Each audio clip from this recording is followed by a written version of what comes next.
Udah sering ya. Beginilah kondisi Jalan Pondok Pesantren Ar-Rahman, Tegal, Binangun, yang terletak di Kecamatan Pelaju, Kelurahan Pelaju Darat. Wilson Amin, salah satu warga, mengatakan, Jalan Pondok Pesantren Ar-Rahman sudah rusak sejak 10 tahun terakhir, yang disebabkan sering tergenang banjir, terutama pada saat musim hujan.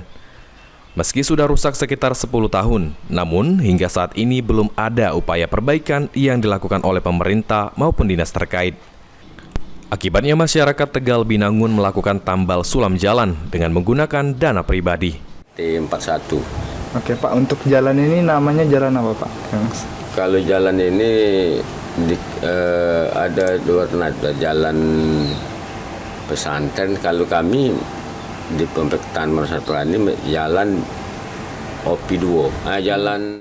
Sementara itu, Nasir, Ketua RT 41 mengatakan, meski kerusakan jalan sudah cukup parah hingga saat ini, belum ada perhatian dari pemerintah.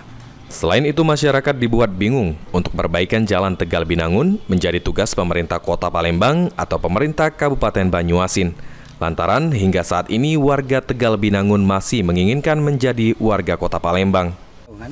Kalau coba-coba makanya hubungi Pak RT kan lebih jelas gitu ya. Kalau untuk kerusakan sendiri Pak, sudah berapa lama? Kerusakan jalan. Udah lama ini. Kan itu 5 tahun sekali. Kebanjiran besar kayak gini kan. Sudah berapa tahun kan. Kalau seperti 5 berarti 10 kan. 10 tahunan berarti. Berarti sudah kurang lebih 10 tahun Pak ya? Iya. Oke. Harapan kita sendiri Pak sebagai warga? Ya harapan kami itu kalau bisa kan. Seperti kami yang warga di sini. Kalau memang bisa kan masuk ke Banyu. Nasir berharap untuk pemerintah Kota Palembang maupun pemerintah Kabupaten Banyuasin untuk segera memperhatikan dan memperbaiki jalan Tegal Binangun yang mengalami kerusakan cukup parah. Eki Saputra, PAL TV.